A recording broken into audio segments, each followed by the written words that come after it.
Hi, Carol. Hi, Christopher. It's wonderful to be back with you again. And at the very end of the summer, it was an amazing summer. And I'd like to talk a little bit about recharging one's batteries and how important that is, and how summertime can give us that wonderful stretch time and breath time because our obligations to take courses and classes, etc., the pressure is not the same. And so we have this, we have a way to spend time that can be very creative and very restorative. So my advice to so many young players who are on a very fast track and are used to having their foot to the floor, the pedal to the floor, as we say, is that you want to take some time and real dream time, reading books, wonderful books that you might not have a chance to read, and things like swimming. I love to swim and I love to be outdoors, and I love to hike. And if you have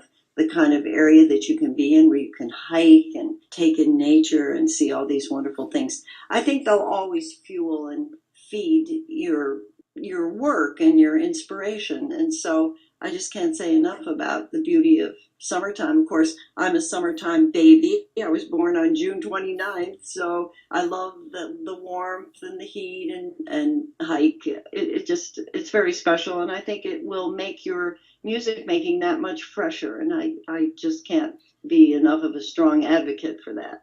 I felt the need amidst all these festivals, some 8, 9, 10 festivals that I usually do in the summertime, to take some personal time. And this summer afforded me the opportunity to be on the island Paros in the Cycladic islands of the Aegean. And I'm a very avid swimmer to begin with. But what was so impressive was how the wind manifested on that island. And Mr. Moyes always used to say, summertime, oh, go in the mountains and be with the goats and walk with the goats and listen to the goats and listen to their buying and etc.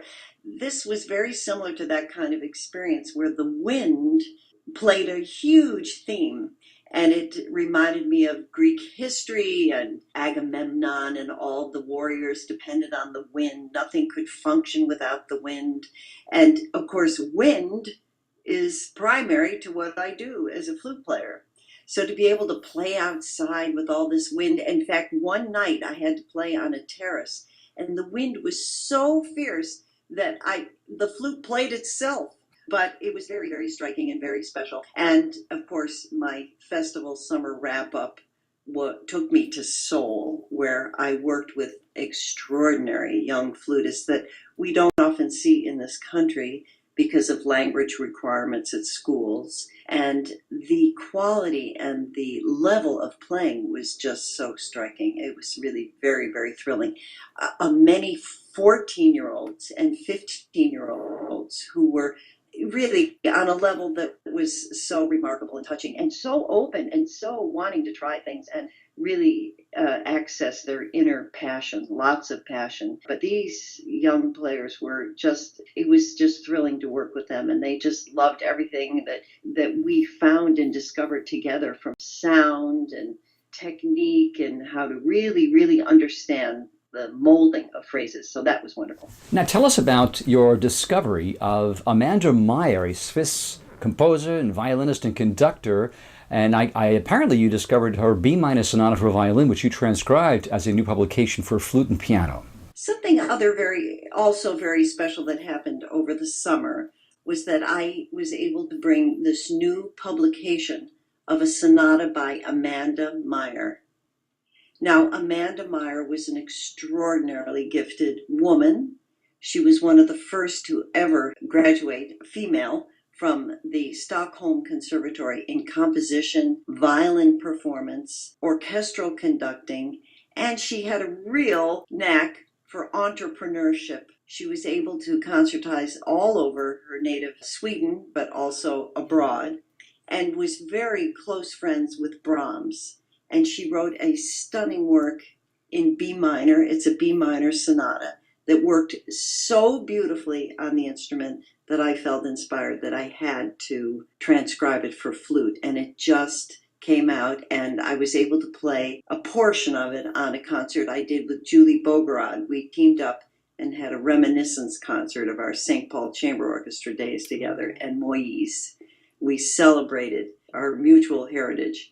And this Amanda Meyer sonata is a real gem, and it's now published by Lauren Kaiser. It is on YouTube. It's fully accessible, and it's very likely the only version on flute at this point. And you will discover how wonderful it is. We went into Skillman Studios, and we had a wonderful time. And my pianist, Brian Wagorn from the Metropolitan Opera, did just a wonderful job. So that is listenable, and also you can hear the music on iTunes. It's purchasable on iTunes, and now the Lauren Kaiser publication. So I'm so excited. I'm going to be playing it coming up and all throughout the season. My next stops are in Omaha, the new University of Nebraska at Omaha, also at Lincoln, and then in Lubbock, Texas. Joan Tower, the composer, is celebrating a big birthday, and she was a seminal influence in your life. Tell us about that. Joan Tower is about to have her 80th birthday year in 2018. So she made a version of Rising, which she wrote for me for flute and string quartet, which we're going to do for flute and chamber orchestra, which is very exciting. And we're doing that at the Texas Tech in Lubbock with the wonderful invitation of my former student, Dr. Lisa Garner Santa, who maybe many of you know. So that's really very special. So you, Carol, and thank you again for joining us for Tutti Success Story Featurette.